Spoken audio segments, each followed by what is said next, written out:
Dhanava Pranam. Namaste. All glories to Srila Bhakti Rakshak Sridhar Goswami Maharaj Ki Jai. All glories to Srila Bhakti Vedanta Srila Bhakti Vedanta Swami Prabhupada Ki Jai. All glories to Śrīmad-Bhāgavatam Ki Jai. All glories to the assembled devotees Ki Jai. Hare Krishna. Śrīmad-Bhāgavatam, Canto 1, Chapter 2, Divinity and Divine Service. Text 4. Narayanam namaskritya naram chaiva narottamam devim saravatim vyasam tato jayam udhirayet.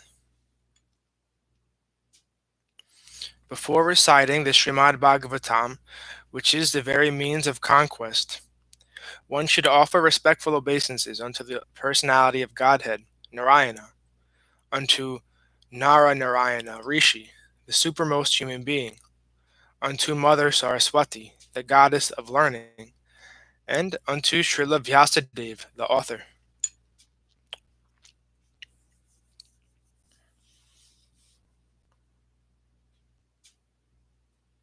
Purport.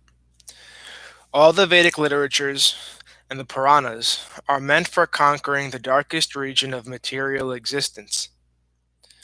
The living being is in the state of forgetfulness of his relation with God due to his being overly attracted to material sense gratification from time immemorial.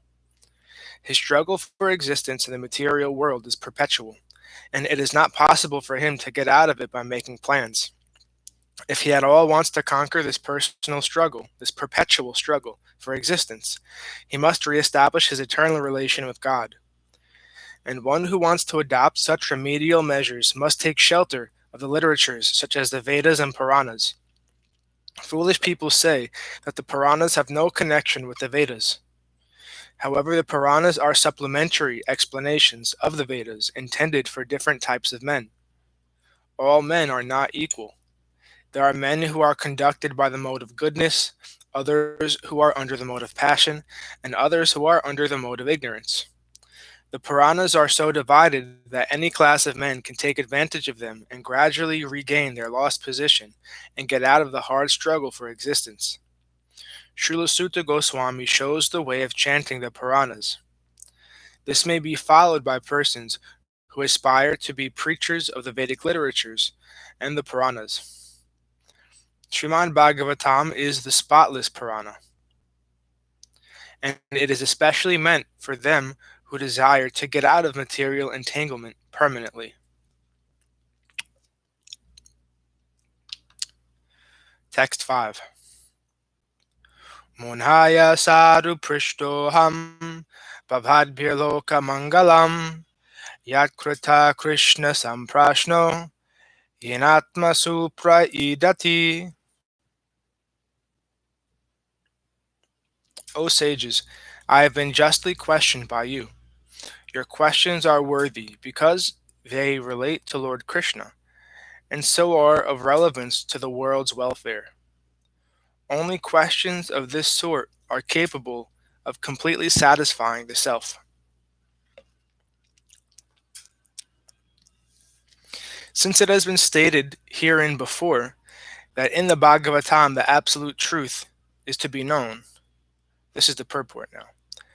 Since it has been stated herein that the Bhagavatam, the absolute truth, is to be known, the questions of the sages of Naimisharanya are proper and just, because they pertain to Krishna, who is the Supreme Personality of Godhead, the absolute truth. In Bhagavad Gita 15.15, the Personality of Godhead says that in all the Vedas there is nothing but the urge for searching after Him, Lord Krishna. Thus the questions that pertain to Krishna are the sum and substance of all Vedic inquiries. The whole world is full of questions and answers. The birds, beasts, and men are all busy in the matter of perpetual questions and answers. In the morning, the birds in the nest become busy with questions and answers, and in the evening also the same birds come back and again become busy with questions and answers. The human being, unless he is fast asleep at night, is busy with questions and answers. The businessmen in the market are busy with questions and answers, and so also the lawyers in court and students in the schools and colleges. The legislatures and the parliament are also busy with questions and answers, and the politicians and the press representatives are all busy with questions and answers. Although they go on making such questions and answers for their whole lives, they're not at all satisfied. Satisfaction of the soul can only be obtained by questions and answers on the subject of Krishna. Krishna is our most intimate master, friend, father, or son, an object of conjugal love. Forgetting Krishna, we have created so many objects of questions and answers, but none of them are able to give us complete satisfaction. All things but Krishna give temporary satisfaction only. So if we are to have complete satisfaction, we must take to the questions and answers about Krishna. We cannot live for a moment without being questioned or without giving answers. Because the Śrīmad-Bhāgavatam deals with questions and answers that are related to Krishna, we can derive the highest satisfaction only by reading and hearing this transcendental literature. One should learn the Śrīmad-Bhāgavatam and make an all-around solution to all problems pertaining to social, political, or religious matters. Śrīmad-Bhāgavatam and Krishna are the sum total of all things. Text 6. Sabhai pumsam paro dharmo yato bhaktir adhoksaje ahetu ki apraitata yayatna suprasidati. Translation. The supreme occupation, or dharma, for all humanity is that by which men can attain to loving devotional service unto the transcendent Lord. Such devotional service must be unmotivated and uninterrupted to completely satisfy the self. Purport from Srila Prabhupada. In this statement, Sri Sutta Goswami answers the first questions of the sages of Naimisharanya. The sages asked him to summarize the whole range of revealed scriptures and present the most essential part so that fallen people or the people in general might easily take it up. The Vedas prescribe two different types of occupation for the human being. One is called pravritti marg, or the path of sense enjoyment, and the other is called nivritti marg, or the path of renunciation. The path of enjoyment is inferior, and the path of sacrifice, or the supreme cause, is superior. The path of sacrifice for the supreme cause is superior. The material existence of the living being is a diseased condition of actual life. Actual life is spiritual existence, or Brahmabhuta existence, where life is eternal, blissful, and full of knowledge. Material existence is temporary, illusory, and full of miseries. There is no happiness at all. There is just the futile attempt to get rid of the miseries, and temporary cessation of misery is falsely called happiness. The temporary cessation of misery is falsely called happiness. Therefore, the path of progressive material enjoyment, which is temporary, miserable, and illusory, is inferior. But devotional service to the Supreme Lord, which leads one to eternal, blissful, and all-cognizant life, is called the superior quality of occupation.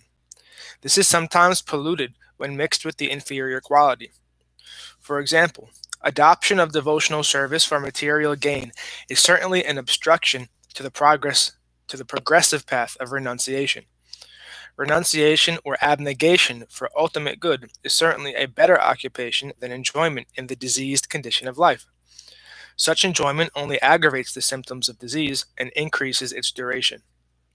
And therefore, devotional service to the Lord must be pure in quality, i.e., without the least desire for material enjoyment. One should therefore accept the superior quality of occupation in the form of devotional service of the Lord, without any tinge of unnecessary desire, fruit of action, and philosophical speculation. This alone can lead one to perpetual solace in his service.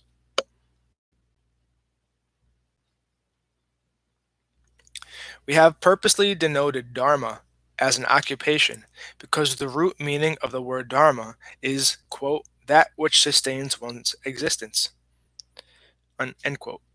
A living being's sustenance of existence is to coordinate his activities with his eternal relation to the Supreme Lord Krishna.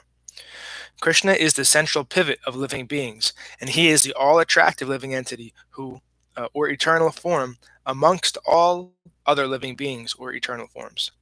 Each and every living being has his eternal form in the spiritual existence, and Krishna is the eternal attraction for all of them. Krishna is the complete whole, and everything else is his part and parcel. The relation is one of the servant and the served. It is transcendental and is completely distinct from our experience in material existence. This relation of servant and the served is most congenial form of intimacy. One can realize it is devotional service. One can realize it as devotional service progresses. Everyone should engage himself in that transcendental loving service of the Lord, even in the present conditional state of material existence. That will gradually give one the clue to actual life and please him to complete satisfaction. Text 7. Vasudeve Bhagavati Bhakti Yoga Prayojita Chinayatya Suvairagyam Gyanam Chayad Ahetukam.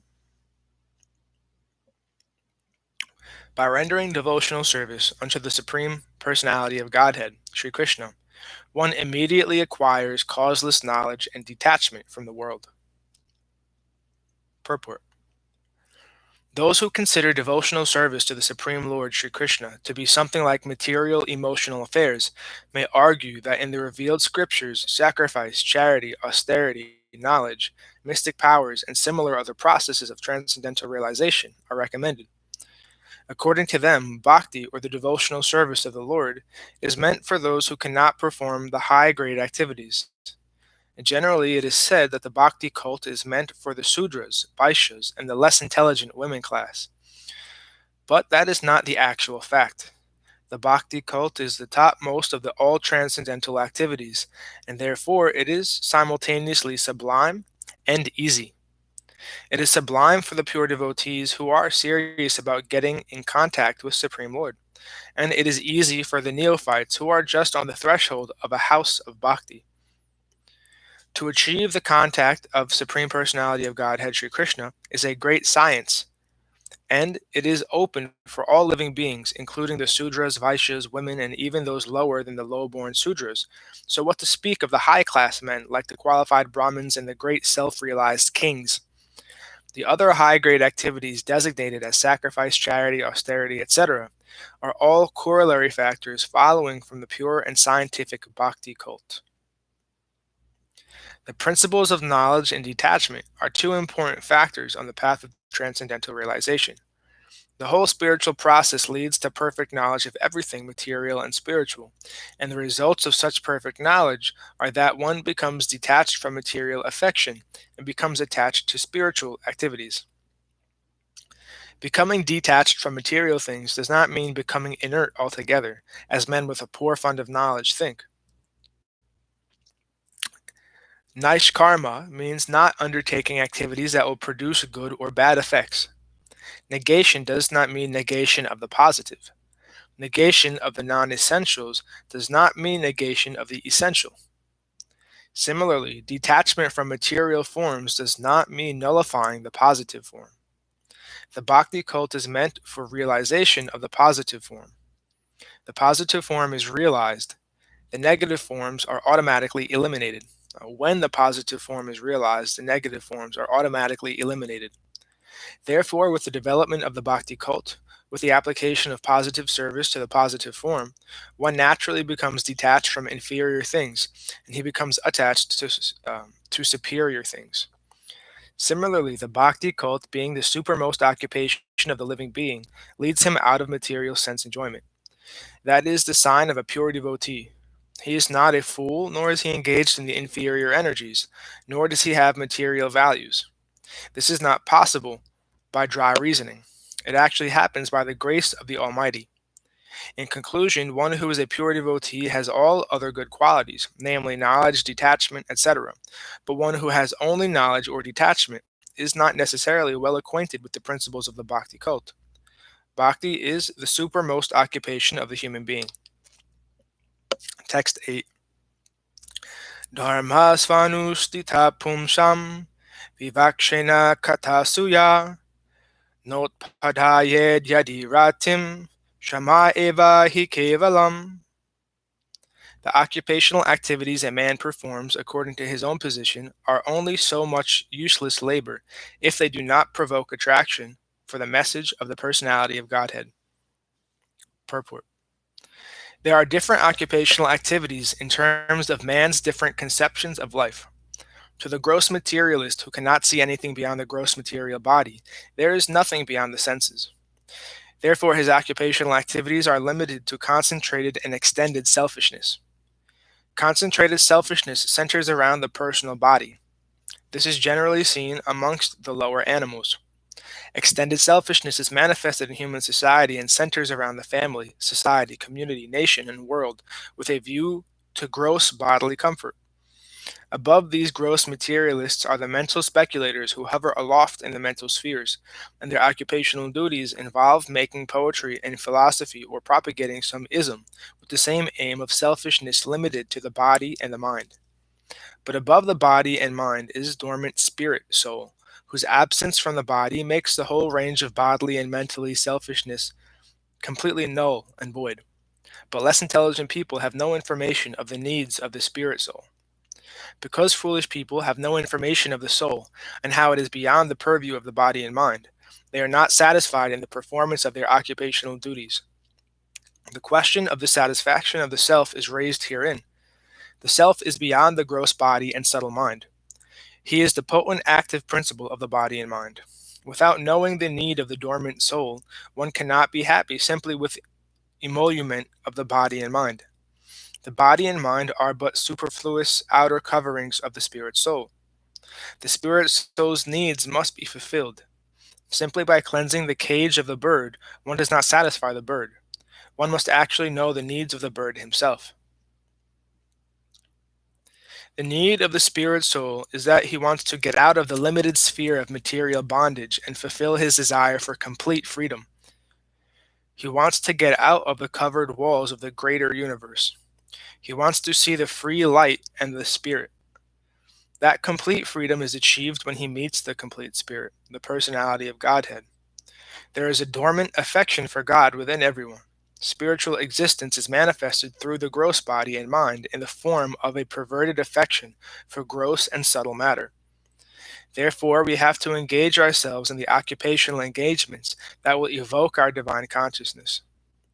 This is possible only by hearing and chanting the divine activities of the Supreme Lord, and any occupational activity which does not help one to achieve attachment for hearing and chanting the transcendental message of Godhead is said herein to be simply a waste of time. This is because other occupational duties, whatever ism they may belong to, cannot give liberation to the soul. Even the activities of the Salvationists are considered to be useless because of their failure to pick up the fountainhead of all liberties. The gross materialist can practically see that his material gain is limited only to time and space, either in this world or in another. Even if he goes up to the Svargaloka, he will find no permanent abode for his hankering soul. The hankering soul must be satisfied by the perfect scientific process of perfect devotional service. Thus ends our reading for today. On Wednesday, we'll continue from text 9. All glories to Om Vishnupad Srila Bhakti Nirmala Acharya Maharaj Ki Jai. All glories to Om Vishnupad Shripad Bhakti Madhava Puri Maharaj Ki Jai. All glories to the assembled devotees Ki Jai. All glories to our Rupanuga Guru Varga Ki Jai. All glories to Shripad Bhakti Niskam Shanta Maharaj Ki Jai. All glories to Shripad Bhakti Vigyan Muni Maharaj Ki Jai. Bhakti Vrinda Ki Jai. All glories to the assembled devotees and to the worldwide devotees Ki Jai.